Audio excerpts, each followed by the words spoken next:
Hola, ¿todo bien? Es un placer estar junto a usted para una vez más estudiar la palabra de Dios. El tema de hoy es la Biblia Sagrada y el gran conflicto. Aquí en Juan 17, versículo 17, está escrito así: Santifícalos en tu verdad, tu palabra es verdad. Allí en Salmo 119, versículo 105, está escrito: Lámpara es a mis pies tu palabra y lumbrera a mi camino. Por lo tanto, quien estudia la Biblia es iluminado y tiene una luz especial, la luz de la verdad.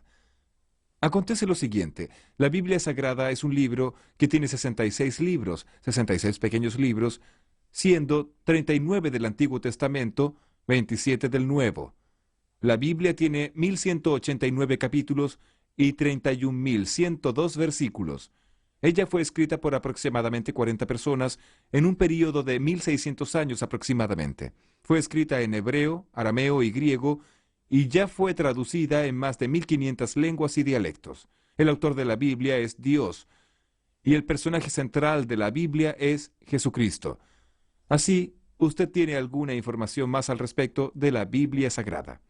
Acontece que la Biblia Sagrada es la palabra de Dios, y a Satanás no le gusta la palabra de Dios. Ese problema podemos detectarlo bien en el comienzo, allí en el libro de Génesis. En Génesis capítulo 2, versos 15 al 17, Dios dice a Adán y Eva: El día que comieres del fruto del árbol, ciertamente morirás. Y allí en Génesis 3, versículo 4, Satanás, usando a la serpiente, dijo: Puedes comer, que ciertamente no moriréis. Usted percibió que la palabra de Dios era: ciertamente morirás. Y la palabra torcida de Satanás fue: ciertamente no morirás. O sea, Satanás adicionó un no a la palabra de Dios. ¿Y sabe lo que dice Apocalipsis capítulo 22 versículos 18 y 19? Yo voy a abrir la Biblia aquí para ustedes. Apocalipsis 22, 18 y 19. Y testifico a todo aquel que oye las palabras de la profecía de este libro: si alguno añadiere a estas cosas, Dios traerá sobre él las plagas que están escritas en este libro. Y si alguno quitare palabras del libro de esta profecía, Dios quitará su parte del libro de la vida y de la santa ciudad y de las cosas que están escritas en este libro. ¿Percibió? No se puede agregar y no se puede quitar nada. Y ahí en Génesis percibimos a Satanás agregando una palabra a la palabra de Dios. ¿Y aquella adición trajo algún problema? Claro que lo trajo. Allí, basado en aquella adición de Satanás, surgió la doctrina del espiritismo, de que la persona no muere. Y esto ha traído dificultades hoy para mucha gente, y hoy uno de los temas más debatidos es el tema de la muerte. ¿Para dónde la persona va después de la muerte? ¿Va para el cielo? ¿Va para el infierno? ¿Va para el purgatorio? ¿Va para el mundo de los espíritus? ¿Va para el seno de Abraham? ¿Va para el cementerio? ¿Para dónde va?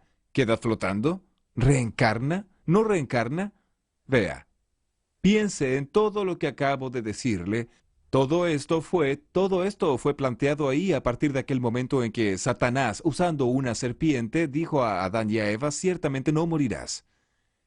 Cuando las personas adicionan alguna cosa o quitan alguna cosa a la palabra de Dios, consecuentemente tendremos problemas. Durante toda la historia, Satanás siempre intentó estorbar, cambiar, confundir la palabra de Dios. En nuestros días, podemos percibir la sutileza de Satanás al intentar confundir la palabra de Dios. Vamos a analizar esto con bastante cariño, con bastante atención. Acompáñame aquí en el raciocinio de este punto del tema. Bien, hoy existen muchas versiones de la Biblia, muchas traducciones de la Biblia, ¿no es verdad? Existen tantas versiones que usted toma un versículo y analiza en varias versiones, y si no tiene cuidado, una u otra parece no traducir correctamente aquel texto. Aquel texto del hebreo, del arameo o de la lengua griega, y parece que algunos versículos quedan así, medio en el aire. Algunas personas intentan interpretar el versículo y ahí se complica más. Por ejemplo, hay algunas Biblias ahí que cuando usted toma Apocalipsis 1, versículo 10, dice: Yo estaba en el Espíritu en el día del Señor. Solo dice eso, no dice más nada. Ahí algunas personas colocan en el pie de página, allí abajo de la Biblia, diciendo, el día del Señor es el domingo. Y ya colocaron allí su punto de vista. De esta forma, las personas comienzan a intentar cambiar el texto sagrado. Esto no puede ser. Otras traducciones quitan algunas palabras, por ejemplo, la traducción Nuevo Mundo. La traducción Nuevo Mundo de la Sociedad Torre de Vigía, cuando cita allí Juan capítulo 1, versículos 1 al 3, dice, en el principio era el Verbo estaba con Dios, y el Verbo era Dios. Después, en el versículo 14 dice, el Verbo se hizo carne y habitó entre nosotros. Aquel Verbo es Jesús, y Jesús es presentado en Juan como Dios, Creador. Pero en la Biblia traducción Nuevo Mundo está escrito así, en el principio era la palabra, y la palabra estaba con Dios, y la palabra era un Dios. Ese uno, entre comillas, es ese Dios con D minúscula, colocando a Jesús como una criatura y no como creador. Además de ser pecado, esto es una blasfemia, y con esto está también el problema de cambiar la palabra de Dios. Y así existen otros casos, pero no tenemos ahora condiciones y tiempo para abordarlos a todos. Usted ya puede sentir que Satanás está también luchando en este gran conflicto contra la palabra de Dios. Es una de las cosas que el enemigo es especialista e intenta llevar a las personas a crear una falsa interpretación. Hoy en nuestros días existen cerca de 3.600 religiones de la rama cristiana, y cada religión dice una cosa, cada religión tiene una doctrina, tiene un pensamiento. ¿Y por qué existen tantas religiones y cada día surgen nuevas? Justamente porque las personas leen una cosa y entienden otra, o porque el enemigo muchas veces estorba la comprensión de la persona de la palabra de Dios. Y por eso tenemos que tener bastante cuidado, prestar mucha atención y leer la palabra de Dios siempre con mucha oración. Si usted toma la Biblia romana y la Biblia Reina Valera y hace una comparación, usted podrá percibir algunas cosas graves. Voy a mostrarle algunas de ellas, acompáñeme. Ahora voy a hacer un análisis rápido de la Biblia romana y también hacer una comparación con la Biblia Reina Valera actualizada o corregida. Da lo mismo. Acompáñeme aquí. Vea. En la palabra de Dios, ya dije, ella tiene 66 libros, ¿cierto? Y dije también que ella tiene 1.189 capítulos, 31.102 versículos, 773.693 palabras y 3.566.480 letras. Y vimos que la Biblia está subdividida en 5 partes. Fue nuestro primer estudio. Ahora vea, la ira de Satanás contra la palabra de Dios llevó al siguiente problema. Comparando la Biblia romana con la Biblia original, en la Biblia original nosotros sabemos, como yo ya dije, existen 66 libros, pero la Biblia romana tiene 73 libros. Así, podemos percibir la ira de Satanás cambiando la palabra de Dios. Como ya vimos, también es especialista en cambiar y torcer la palabra de Dios. Por ejemplo, en la Biblia romana existen 7 libros más. El primer libro es primero de Macabeo, después segundo de Macabeo, después Tobías, enseguida Judith, después Sabiduría, Eclesiástico y Baruch. Estos 7 libros son conocidos como libros apócrifos, o sea, libros ocultos. La palabra apócrifo viene del griego, que quiere decir oculto, alguna cosa que no fue revelada por Dios. Entonces, esos 7 libros aparecen además en la Biblia romana y también en el libro de Esther. Existe una adición, en el libro de Daniel también existe una adición. Así, la Biblia romana va contra un principio de la propia Biblia que dice, nada debe ser añadido y nada debe ser eliminado. Como usted puede percibir, ellos añadieron, mientras que en otras versiones ellos eliminaron. Pero nosotros debemos mantener fidelidad a la palabra de Dios. Y hoy en nuestros días, muchas personas no aceptan ciertos puntos bíblicos porque dicen, esto está en el Antiguo Testamento. Mire, las personas a veces creen que por el hecho de estar en el Antiguo Testamento no deben aceptar. ¿Cuántos y cuántas personas dicen, yo no acepto eso ni aquello porque está en el Antiguo Testamento? Una vez yo conversé con un pastor evangélico, Y ese pastor me dijo, mire, yo no acepto los 10 mandamientos porque eso se encuentra en el Antiguo Testamento. Yo le pregunté, pastor, ¿solo porque está en el Antiguo Testamento usted no cree? Él dijo, sí. Si usted me muestra en el Nuevo, yo acepto. Yo le dije, yo voy a mostrarle en el Nuevo, pero antes quiero hacerle una pregunta. ¿En su iglesia usted pide el diezmo? Él dijo, claro, el diezmo es sagrado.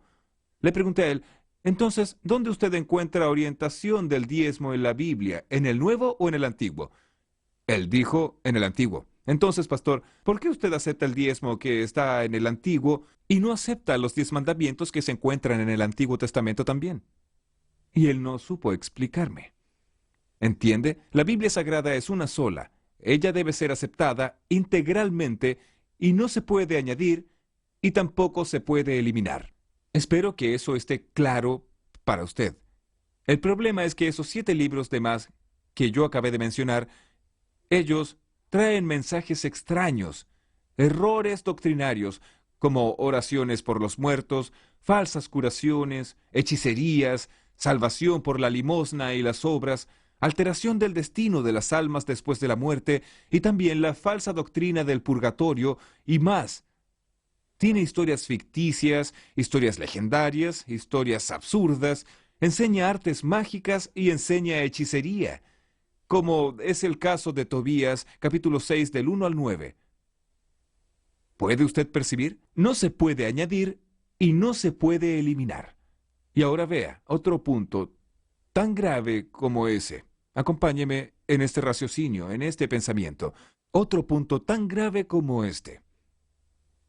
La palabra de Dios dice aquí en Mateo capítulo 4 que cuando Jesús estaba siendo tentado, Jesús le dijo a Satanás dijo a Jesús, si eres hijo de Dios, di que estas piedras se conviertan en pan. Jesús respondió de la siguiente manera, escrito está, Mateo 4 está escrito, cuando Jesús dijo, escrito está, Jesús está citando la Biblia, la palabra. Ahí Jesús dijo, escrito está, no solo de pan vivirá el hombre, sino de toda palabra que sale de la boca de Dios. ¿Ok? Muy bien. Ahí en la segunda tentación, Satanás percibió que Jesús dijo, está escrito. Entonces, en la segunda tentación, en el versículo 5, dice así, entonces el diablo le llevó a la santa ciudad y le puso sobre el pináculo del templo y le dijo, si eres hijo de Dios, échate abajo, porque escrito está, a sus ángeles mandará acerca de ti, y en sus manos te sostendrán para que no tropieces con tu pie en piedra. ¿Usted notó que en la segunda tentación el diablo dijo, escrito está? Y ahí Jesús rebate esa tentación en el versículo 7 diciendo, escrito está también, no tentarás al Señor tu Dios. ¿Usted notó que en un texto el diablo dice, salta Jesús, porque escrito está que Dios va a protegerte? Y Jesús rebate diciendo, pero también escrito está. Yo pregunto, ¿quién estaba en lo correcto, Jesús o Satanás? ¿Satanás o Jesús? ¿Quién estaba en la razón? Claro que usted va a decir, Jesús está en la razón y yo también digo eso. Pero, ¿usted dice que Jesús estaba en la razón solo porque el otro es Satanás? Mire, Satanás usó la Biblia o no la usó. ¿Jesús usó la Biblia también o no la usó? Claro, los dos usaron la Biblia. ¿Y cómo usted sabe que Jesús está en lo correcto y el diablo no si los dos usaron la Biblia? ¿Quiere ver? Para complicar un poquito más las cosas, imagine, saque a Jesús y saque a Satanás del contexto aquí, del escenario aquí, y coloque una religión en el lugar de Jesús y otra en el lugar del diablo. Una usa la Biblia y dice es así, la otra usa la Biblia y dice no es así, es así. Y ahí yo pregunto, ¿cuál de las dos está correcta? ¿Entiende? Ahí la cosa comienza a complicarse.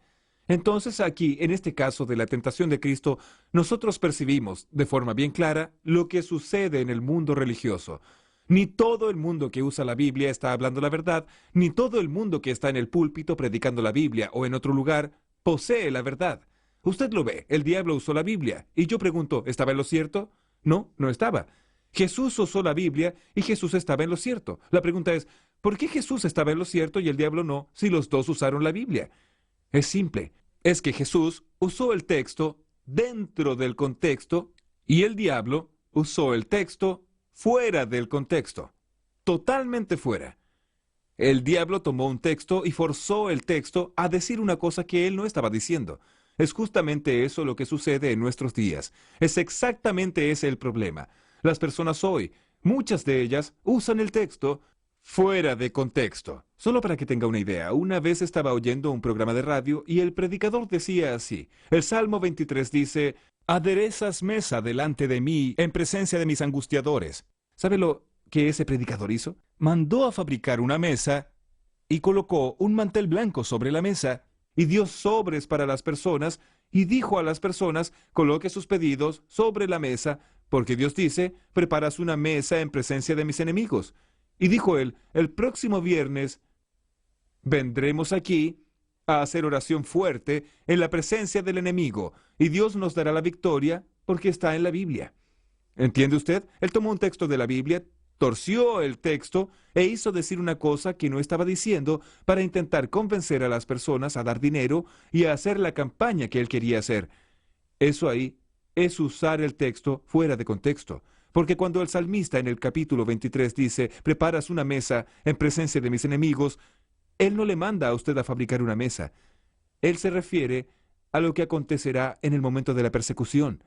Ese Salmo 23 se va a cumplir en la época de la persecución, y las personas tuercen el texto como ese ejemplo que acabé de dar. Mi amigo, la palabra de Dios es una lámpara para nuestros pies, es una luz para nuestro camino. Quien estudia la Biblia jamás será engañado, jamás será confundido. Ahora aproxímese aquí a mí. Venga bien cerca de mí, que voy a decirle algunas palabras importantes dentro de este asunto, en este contexto. Venga un poco más cerca. Bien, es lo siguiente. Si usted examina la Biblia, si usted se apega cada vez más a la palabra de Dios, sepa una cosa. La luz de la verdad brillará en su corazón, y las tinieblas serán deshechas. Y se va a cumplir en su vida lo que está en la palabra de Dios. Recuerda, conoceréis la verdad, y la verdad os libertará. Entonces, no deje que el engaño tome cuenta de usted, sino que permita que la verdad ilumine su vida. Si usted así lo desea, entonces cierre sus ojos y vamos a conversar con Dios. Querido Dios, muchas gracias por este mensaje de tu palabra. Ayúdanos, oh Dios, a andar en tus caminos, y que tu palabra sea estudiada cada día, y que la verdad que encontramos en ella pueda ser colocada en práctica por cada uno de nosotros. Bendice esta persona que estudia la Biblia con nosotros hoy. En tus manos la entrego, en el nombre de Jesús. Amén.